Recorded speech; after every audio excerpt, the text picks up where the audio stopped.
Es injusticia, sencillo, es injusticia. Y Dios es un Dios justo. Lo contrario a la injusticia es la justicia. Y lo ha colocado en el corazón de cada hombre y de cada mujer porque nos creó a su imagen y a su semejanza. Porque la justicia no es solo algo que Dios hace, la justicia es algo que Dios es. Dios es justo.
Hoy vamos a cerrar esta serie, No es justo.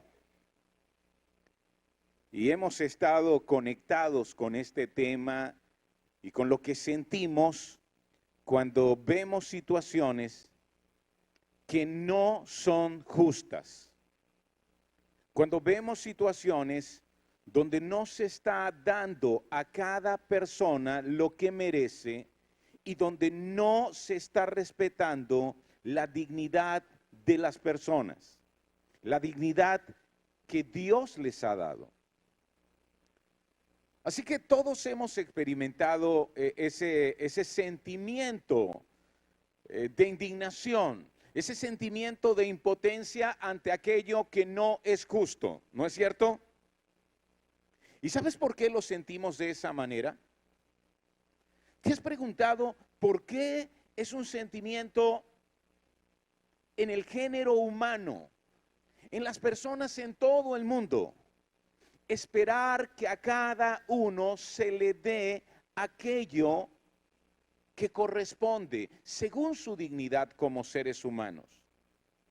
Inclusive no importa si es un delincuente, inclusive no, sin importar su origen o su condición o su trasfondo.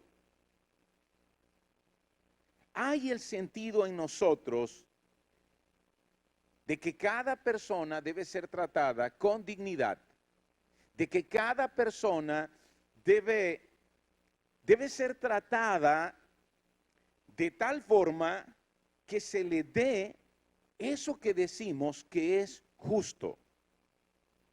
Ahora, en medio de tantas injusticias, yo quiero hacerte una pregunta. ¿Qué es lo contrario a la injusticia? ¿Qué es lo contrario a la injusticia? Vamos, escucho respuestas. Quiero que en nuestras salas cada persona grite algo, diga algo. ¿Qué es lo contrario a la injusticia? Y eso parece ser fácil, la respuesta es fácil, justicia. Sí, justicia. Y eso es lo que venimos hablando. Todos esperan ser tratados con justicia. Y si es así, significa que forma parte de nuestro diseño como seres humanos. Así que para personas de fe, como yo, podemos pensar, si forma parte de nuestro diseño, Dios nos creó de esa manera. Es decir, la imagen y semejanza de Dios en nosotros también incluye justicia. Y eso fue expresado por Jesús de una manera simple pero profunda. Es lo que se llama la regla de oro. Traten a los demás como les gustaría que ellos los trataran a ustedes. Traten a los demás como les gustaría que ellos les trataran a ustedes. ¿Saben qué? Esto está por encima de toda ley. No importa las leyes de tu país, no importa las leyes de tu nación, no importa los órdenes de tus superiores. Si trabajas en algún organismo, en alguna fuerza militar, en algún organismo policial, no importa si militas en algún partido que parece ver a cada persona que disiente como un enemigo. Esta es la regla de oro de Jesús. Traten a los demás como les gustaría que ellos los trataran a ustedes. Como te digo, está por encima de toda ley. La moral está por encima de la ley. Pero inclusive por encima de la moral está esto que llamamos ética.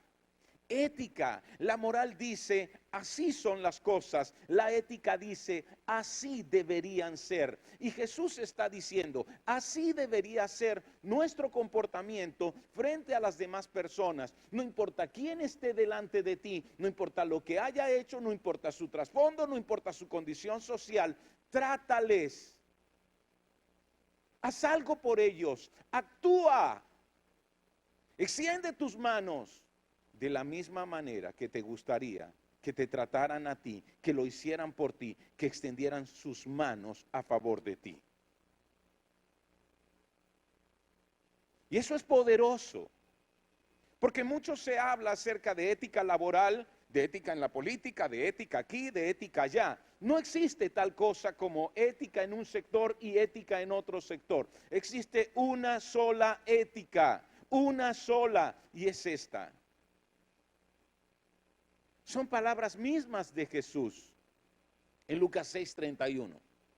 Aquí, así que subráyelas, colóquelas bien alto en su corazón y cada día pregúntese, ¿estoy tratando a los demás como me gustaría que me trataran a mí? Y de esa manera estoy enfrentando la injusticia. De esa manera estoy contribuyendo para reducir la injusticia en el mundo que me ha tocado vivir, en el tiempo que me ha tocado vivir.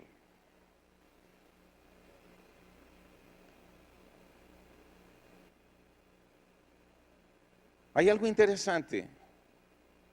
Si la justicia forma parte de la imagen de Dios en nosotros, significa que justicia no es solo algo que Dios hace. Justicia va mucho más allá de ser algo que Dios hace. Y veamos, Deuteronomio 32, el versículo 4 dice, Él es la roca, sus obras son perfectas, todo lo que hace es justo e imparcial.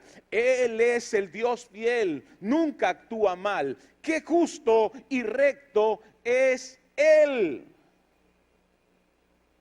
Y esas son palabras de Moisés. Él está hablándole al pueblo, a la nación de Israel.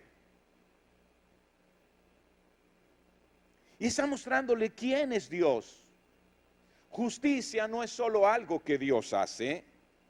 Justicia es aquello que Dios es. Justicia es aquello que Dios es. Ahora, eso significa, cuando sigo la regla de oro de Jesús, cuando trato a los demás como me gustaría que me trataran a mí, cuando actúo frente a otros como me gustaría que actuaran conmigo, cuando extiendo mis manos como me gustaría que otros extendieran sus manos hacia mí, yo estoy reflejando la imagen de Dios. Dios es justicia. Él es justo.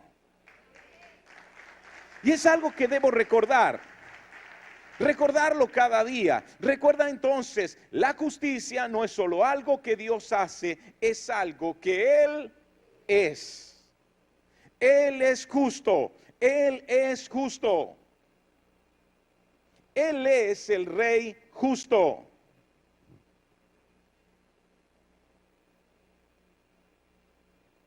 Ahora, es cierto, lo contrario a la injusticia es justicia. Y estamos teniendo algunas respuestas.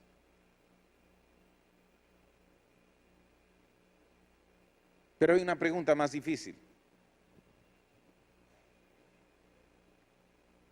¿Cómo enfrentar la injusticia en un ambiente donde ésta se ha convertido en la regla? ¿Cómo enfrentar la injusticia en un ambiente donde ésta se ha convertido en la regla? Muchas veces escapa de nuestras manos aplicar la justicia para todo un pueblo, porque nos sentimos impotentes, porque en este caso estará en manos de legisladores, en manos de jueces y finalmente en las manos de su gobierno. Y nos sentimos impotentes. Y voy a dar algunos ejemplos. Y yo sé que algunas personas comienzan a evadir el tema y piensan, no tiene que ver conmigo.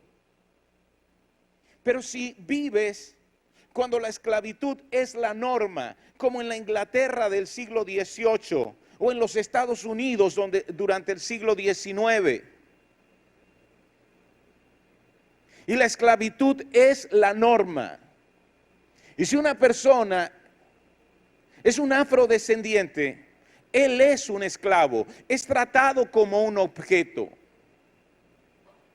Y si ha formado pareja con una mujer, también afrodescendiente, ella es un objeto, sus hijos son objetos.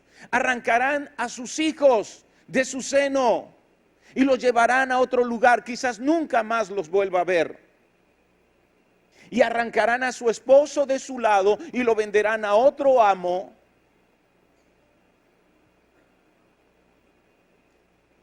Y son tratados como mercancía. Y son casados. Son casados como quien caza a una fiera. Y son introducidos en barcos. ¿Y sabes lo que muchas veces ocurrió? En ese tiempo también habían seguros. Así que ese empresario esclavista pagaba un seguro por la transportación de estos esclavos. En algunos de estos viajes, donde los colocaban en literas dentro de estos barcos, sin ni siquiera poder levantarse durante semanas de travesía en el mar. Allí mismo, acostados en estas literas de madera, allí mismo debían comer lo poco que se les daba, orinar, defecar allí mismo. Vomitaban con frecuencia debido al movimiento. Terminaban deshidratados. Y hasta el 50% de la carga, así les llamaban, moría. Y en algunas ocasiones todos fueron lanzados al mar solo para cobrar el seguro, porque resultaba económicamente más conveniente. Y esa es la norma, ese es el mundo en el que vives y tú estás allí. ¿Qué harás? ¿Cómo te comportarás?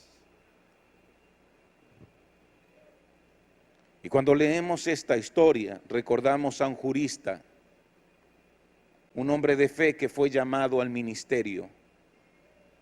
Sí, que fue llamado para servir a Cristo. Tuvo una visión en su jardín. El Señor le llamaba para servirle. Su nombre, William Wilberforce.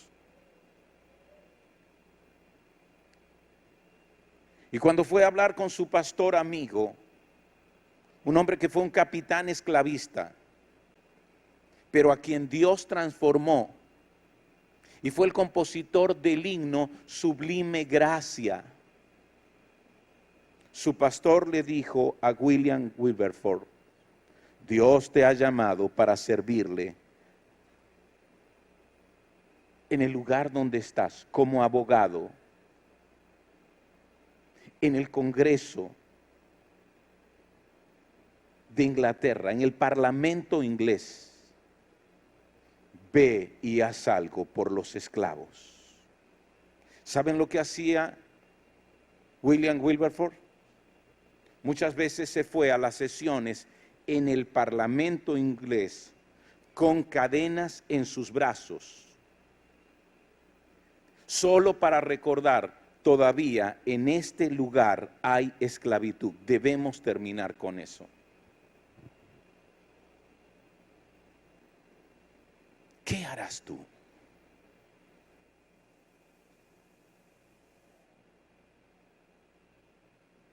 ¿Qué te parece si vives en un estado donde se promueve el genocidio? ¿Qué si te hubiese tocado vivir en la Alemania nazi? Eres un alemán y por ley debes denunciar a cualquier judío para llevarlo a un gueto y luego a un campo de concentración. Ahora mismo mi esposa está leyendo ese tipo de libros que a mí no me gusta leer.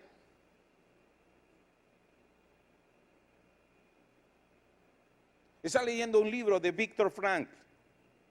Sí, ese psiquiatra vienés, famoso psiquiatra vienés, que duró 3 años en un campo de concentración. ¿Sabe lo que cuenta? Los horrores que tuvieron que vivir. Los soldados nazis los llevaron al campo de concentración, les quitaron la ropa a todos y solo les dijeron: quédense con su correa y con sus zapatos. Los rasuraron completamente todo su cuerpo, de tal manera que él dice que cuando veía a sus compañeros no podía reconocerlos, porque sin cabello, sin barba, sin ningún vello en su cuerpo, todos parecían completamente iguales. ¿Y saben por qué les dejaron solo sus zapatos y su correa? Zapatos porque no les darían zapatos, solo el uniforme para el trabajo pesado en el campo de concentración. Y la correa, ¿saben para qué era? Todos recibieron correazos de parte de los soldados nazis, hasta quedar tendidos en el piso. ¿Saben lo que cuenta Viktor Frankl? Y ese fue un retazo que mi esposa me leyó, de un libro que no quiero leer, porque me parte el corazón. Un jovencito de 14 años estaba allí, en el campo de concentración, en una fría temperatura, donde solo comían una sopa aguada, cada día. Su musculatura, la masa muscular, se deshizo en sus cuerpos. Eran como esqueletos andantes.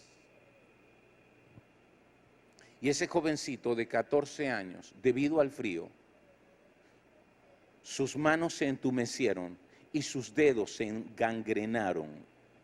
Y uno de los soldados nazis, con un alicate, quitó cada uno de sus dedos violentamente.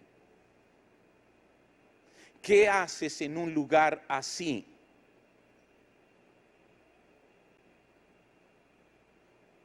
Sin embargo, recordamos la historia de Inga Joseph. ¿Has escuchado ese nombre? ¿Qué te parece si buscas y ves las películas que se han hecho en su nombre? Una enfermera polaca en medio de la Alemania nazi que llevó a cabo la operación que fue llamada Kindertransport,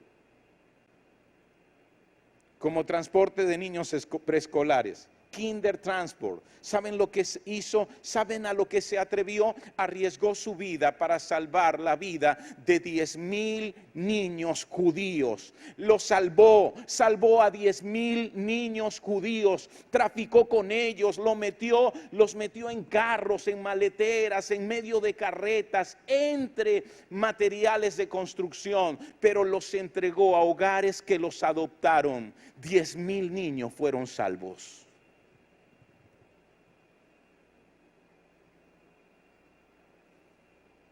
El genocidio no solo se ha visto en lugares como la Alemania nazi.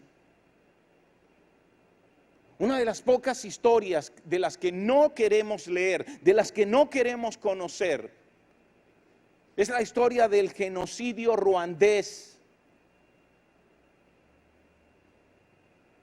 El pueblo ruandés fue dividido en dos clases. Los de la clase alta, los de la clase baja.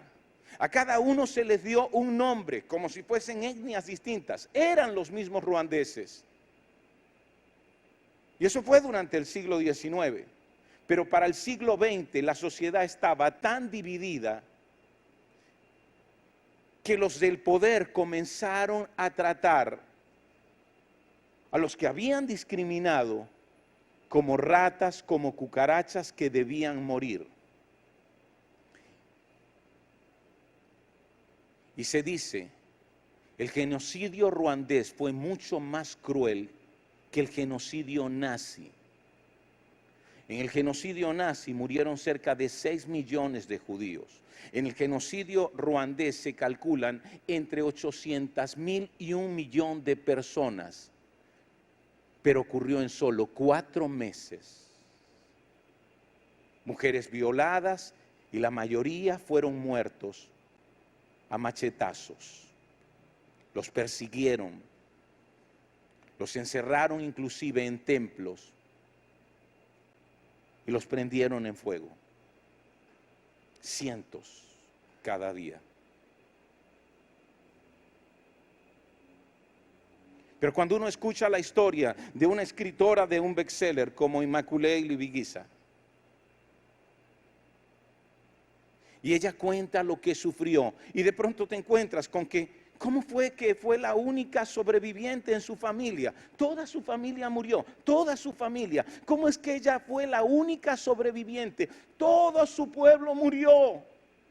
Fueron entre 800,000 y 1,000,000 de personas.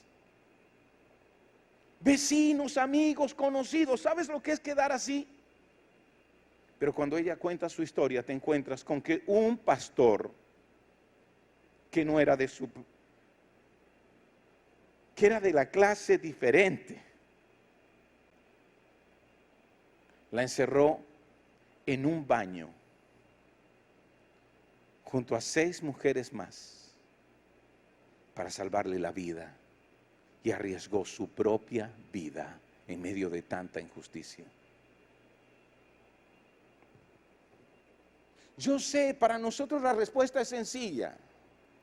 Injusticia, lo contrario que es justicia. Pero cuando no puedes aplicar justicia, ¿qué haces para enfrentar la injusticia en un ambiente donde ésta se ha convertido en una regla? Dime, ¿qué vamos a hacer? Y esa es mi pregunta, y es mi pregunta una y otra vez. ¿Qué hacemos? ¿Qué hacemos cuando en ese ambiente la injusticia se ha convertido en la regla? Es la ley. Es la orden del superior. ¿Qué haces? ¿Qué haces cuando un gobierno totalitario y dictatorial persigue y tortura a los que disienten? ¿Qué haces? Y es la orden, y es la ley, y así dicen los superiores. No van a permitir nada que signifique disentir en contra de este gobierno. Y eso ocurrió en la ex Unión Soviética. Y son temas que nosotros evitamos. ¿Sabes por qué? Porque son pesados, porque nos rompen el corazón. Pero ¿quieren conocer algo de historia sobre eso? Hay una película antigua que nos lo recuerda, Doctor Zhivago. Es un clásico. Y te das cuenta cuántos murieron. Y sientes la impotencia, cuánta injusticia, pero era parte de la norma. Eso fue legislado. Era parte de su constitución, esas injusticias. Eso fue decidido y los jueces decidían a favor de lo que era completamente injusto.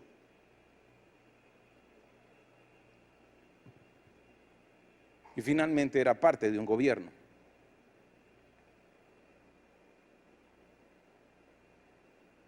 ¿Qué haces cuando un régimen niega a quienes forman parte de su nación sus libertades económicas y los expone incluso a morir de hambre?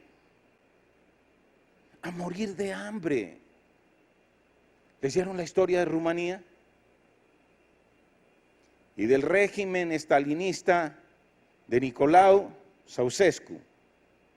¿Leyeron sobre eso? ¿Saben lo que Ceausescu hizo por decreto? Que cada familia debía tener más de 6 hijos en un ambiente ya empobrecido y sin libertades. Y era un decreto. ¿Y saben qué pasó con esos niños? Han sido casos de estudio. Es una de las peores historias de la humanidad. Llenaron orfanatos. Los padres los abandonaron. No tenían cómo proveer alimento. Miles de ellos murieron desnutridos. ¿Qué haces? Y vamos, es fácil. Injusticia, lo contrario, ¿qué es? ¿Y qué haces cuando esto ocurre? ¿Qué haces cuando sientes que nada de lo que hagas puede traer justicia? Que eres demasiado pequeño para hacer algo que realmente valga el esfuerzo, que realmente cambie las circunstancias. Solo te quedarás diciendo, no es justo, no es justo, no es justo. ¿Y qué acerca de un lugar donde la discriminación es parte de la ley?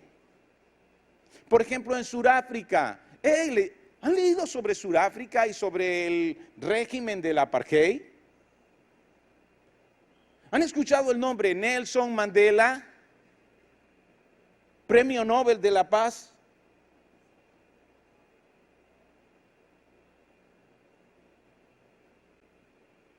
Lean su historia. Vean sus películas.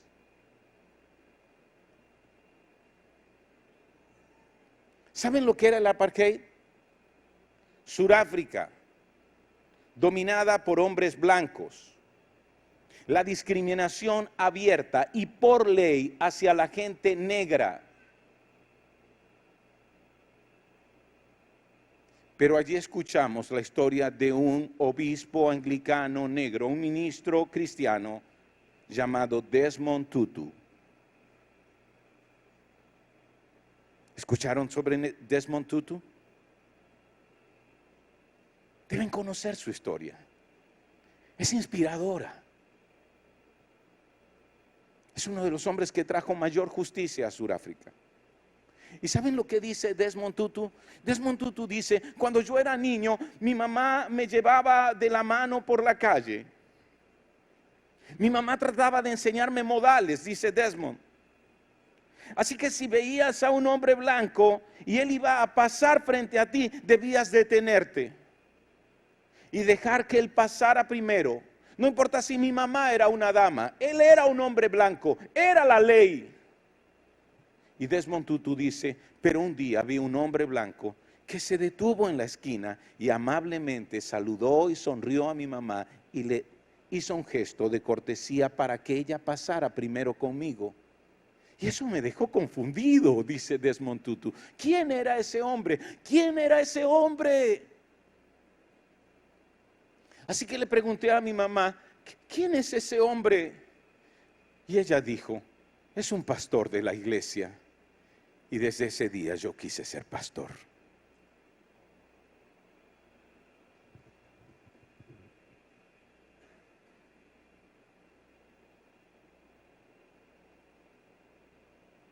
Me gustaría que mis predicaciones fueran fáciles.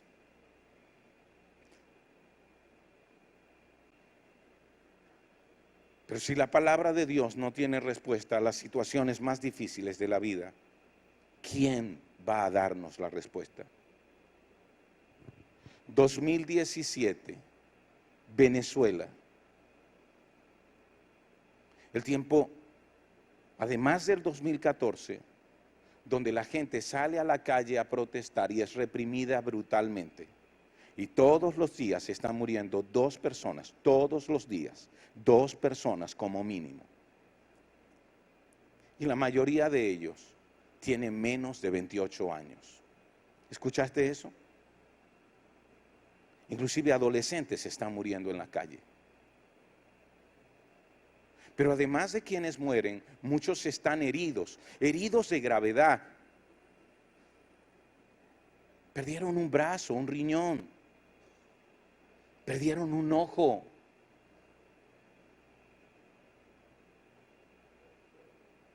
Porque solo contamos los muertos. Pero ¿cuántos quedaron en sillas de rueda?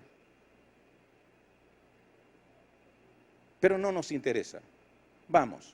Eso es política y los cristianos no nos metemos en política y en la iglesia. ¡Mentira! Es injusticia, sencillo, es injusticia. Y Dios es un Dios justo. Lo contrario a la injusticia es la justicia. Y lo ha colocado en el corazón de cada hombre y de cada mujer porque nos creó a su imagen y a su semejanza. Porque la justicia no es solo algo que Dios hace, la justicia es algo que Dios es. Dios es justo. Dios es justo. Y todo aquel que puede hacer justicia refleja la imagen de Dios. Todo el que puede hacer justicia refleja la imagen de Dios. Así que estoy teniendo una conversación telefónica con mi hermano Luis. ¿Conocen a Luis? El pastor Luis Rea. Vamos, ese es un hombre de fe. Saben, si algo tiene Luis es energía y pasión por lo que hace. Y es mi hermano. Y es mi hijo en la fe. Y también lo llamé al ministerio y lo ordené como pastor. Así que Luis y yo tenemos con frecuencia discusiones, sí, intensas. Estamos hablando de nuestra fe y estamos hablando de lo que debemos hacer y estamos retándonos el uno al otro. Y le digo, Luis, mañana vamos a tener un tiempo de oración frente al Palacio de la Justicia. En la Plaza de la Justicia, ahí en el edificio nacional. ¿Vendrás con nosotros? ¿Y saben lo que me dice Luis? No. ¿Me hablas a mí así? No, no quiero ir. ¿Y por qué no quieres ir? Porque siento que eso no hace nada. No malinterprete. Él es un hombre de fe. No está diciendo que la oración no tenga poder. Está diciendo que reunirnos a orar en la Plaza de la Justicia, está diciendo posiblemente no cambie nada. Él está siendo honesto.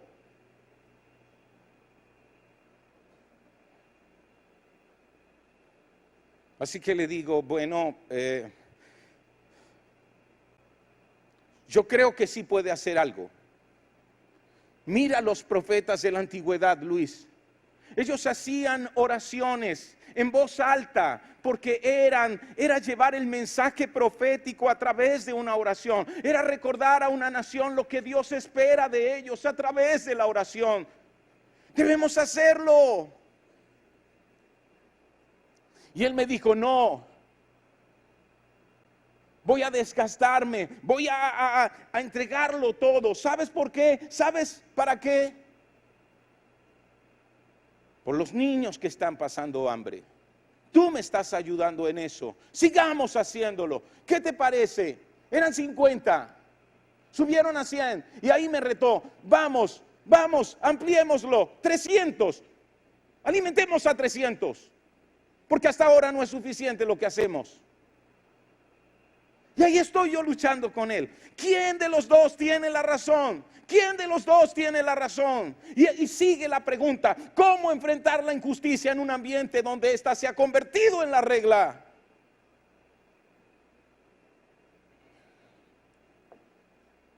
Y aquí está la respuesta.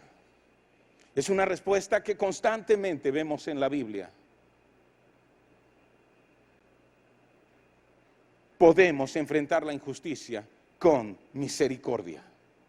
Todas las historias que les he contado son las historias de personas que no pudieron cambiar la ley.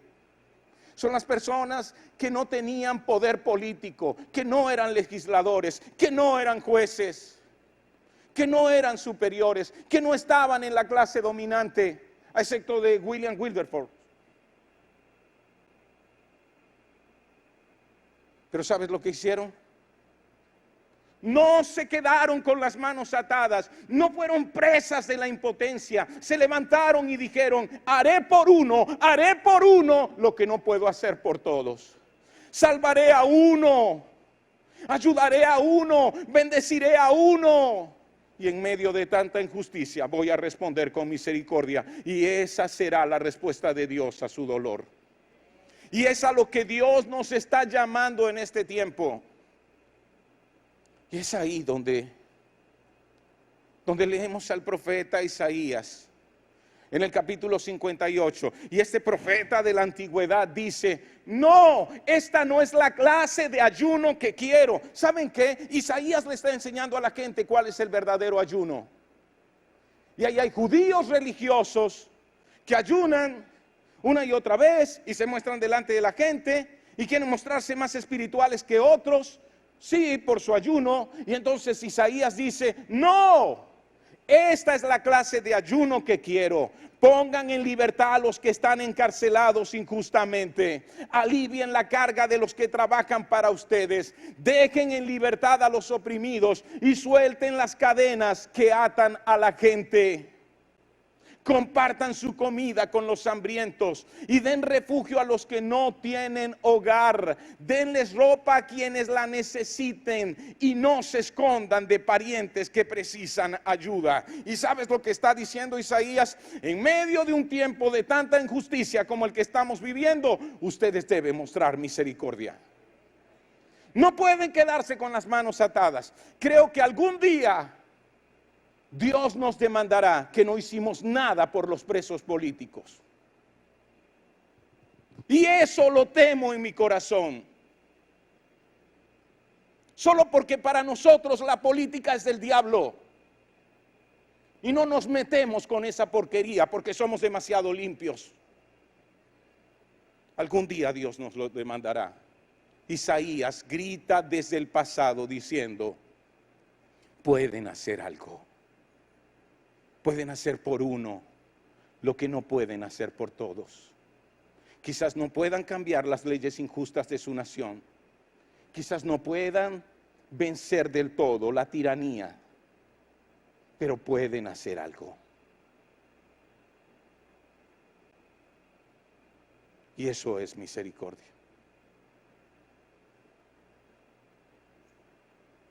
Y es lo que ahora estamos haciendo con niños en desnutrición. 25 niños mueren en un país rico todos los días porque están desnutridos. Y no podemos salvarlos a todos. Y los que no mueren, su cerebro quedará dañado para el resto de sus vidas. Y no podemos rescatarlos a todos. Pero ¿qué estás haciendo tú por uno de ellos?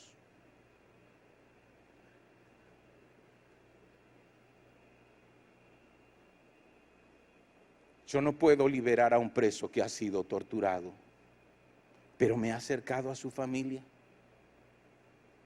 Le he preguntado: ¿qué podemos hacer por ustedes? ¿Hay alguna forma de acompañarles?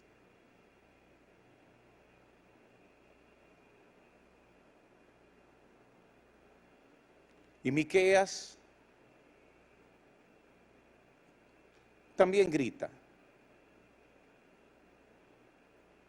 Y está resumiendo la ley de Dios. Y me encantan los resúmenes de la ley. Porque saben, a mí me cuesta aprender, así que necesito resúmenes. Y Miqueas lo resume. Y dice, no, oh pueblo, el Señor te ha dicho lo que es bueno y lo que Él exige de ti. Vamos, así que prestemos atención. Miqueas, ¿qué es lo que exige el Señor de nosotros? ¿Qué espera Él? Y eso es lo que dice, que hagas lo que es correcto, que ames la compasión y que camines humildemente con tu Dios. Y ahí resume toda la ley, todo lo que Dios ha dicho, Miqueas lo resume aquí. Que hagas lo que es correcto. ¿Sabes cómo se llama hacer lo que es correcto? Justicia. Justicia. En las palabras de Jesús, haz por otros lo que esperas que otros hagan por ti. Haz lo que es correcto ante los ojos de Dios. ¿Sabes cómo se llama? Justicia. Que ames la compasión. ¿Sabes qué es amar la compasión? ¿Sabes cómo le llamamos? Le llamamos misericordia. Misericordia. Y que camines humildemente con Dios. Justicia y misericordia constantemente se unen en la palabra. Justicia y misericordia constantemente están ligadas en la palabra.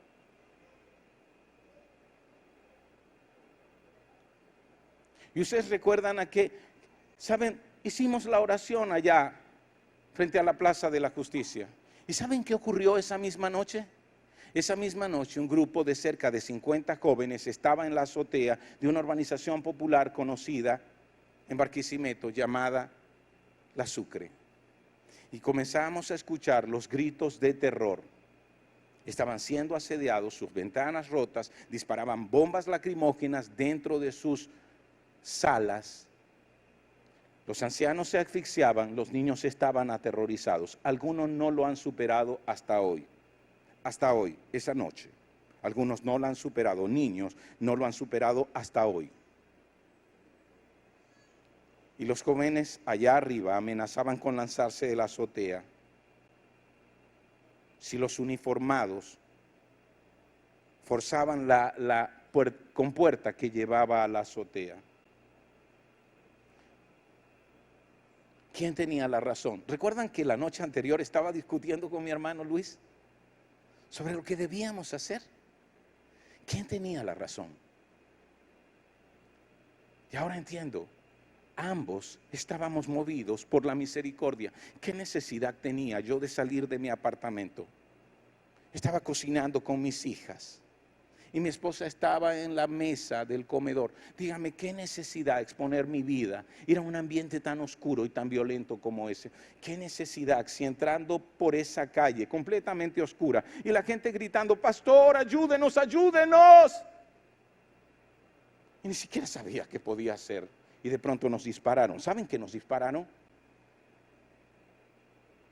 ¿Y por qué no retrocedí? ¿Por qué no di la vuelta? ¿Por qué seguí caminando? ¿Acaso no podía meterme preso? Tiene un solo nombre, misericordia. Tiene un solo nombre, misericordia. Había sentido el dolor de ellos. Pero lo que Luis hace y lo que ahora hacemos a través del programa que funciona los jueves en la mañana para atender niños y sus mamás, niños desnutridos y sus mamás, y que ahora este mismo mes comenzamos el lunes, ¿qué le parece? Un nuevo día, más madres, más niños. ¿Saben? Tiene un nombre, misericordia. Si la misericordia no nos mueve, nunca haremos justicia. Y Hebreos 13:3, el escritor de Hebreos, un seguidor de Jesús, dice, acuérdense de aquellos que están en prisión como si ustedes mismos estuvieran allí. ¿Saben cómo se llama eso? Se llama misericordia. Como si ustedes mismos estuviesen allí, es compasión. Compasión, me pongo en el lugar del otro, pero es compasión que te mueve a hacer algo. Y cuando haces algo al respecto, se llama misericordia. Cuando extiendes tu mano, se llama misericordia, porque haces por el otro lo que hubieses esperado que el otro hiciera por ti.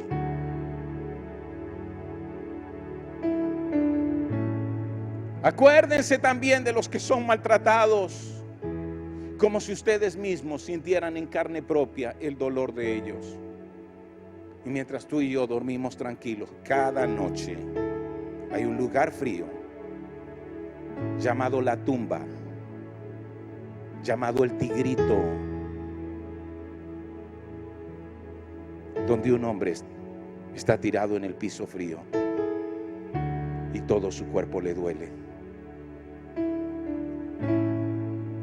Algún día Dios nos lo demandará, porque no hemos hecho nada.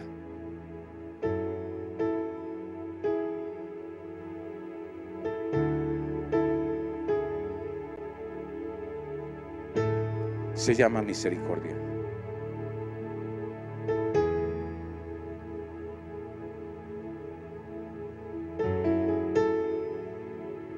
¿Qué puedes hacer por uno? Dime, ¿qué puedes hacer por uno de los que sufre? Eso que no puedes hacer por todos. Tú no puedes cambiar la circunstancia. Eres demasiado pequeño para cambiar todo lo que está pasando en esta nación. Yo sé que a veces te sientes así, pero la respuesta a la injusticia que te abruma es la misericordia. Cuando la justicia que haces no es suficiente, cuando la justicia que haces parece no tener ningún impacto, cuando a pesar de hacer lo correcto parece que nada cambia, entonces la respuesta es la misericordia. Porque con la misericordia cambiará una vida y nunca serás olvidado por lo que hiciste. Nunca serás olvidado por lo que hiciste. Así que la lucha del bien contra el mal es la lucha de la injusticia contra la injusticia. Yo quiero que hoy sepamos esto. En la historia humana, la lucha del bien y del mal es permanente y no acabará hasta que acabe la historia. La lucha de la injusticia contra la justicia no acabará hasta que acabe esta historia. El capítulo final es el capítulo donde el Rey justo se manifiesta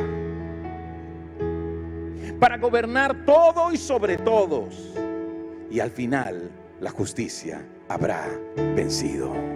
Amén. Pero mientras estamos aquí, debemos seguir haciéndolo, debemos seguir en esta lucha, no podemos cansarnos. Yo quiero que estés de pie, allí donde estás.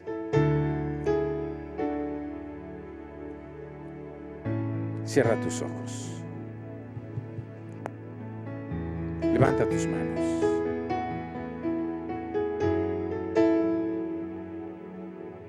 Y allí con tus manos levantadas y tus ojos cerrados,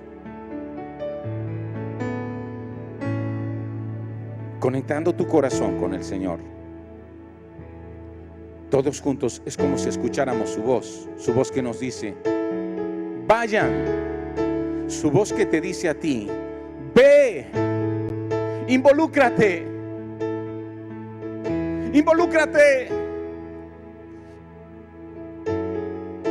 en lo que la iglesia está haciendo, en lo que puedes hacer por tu comunidad, en lo que puedes hacer por tu familia, para extender misericordia a quienes sufren injusticia, para extender misericordia a quienes sufren injusticia.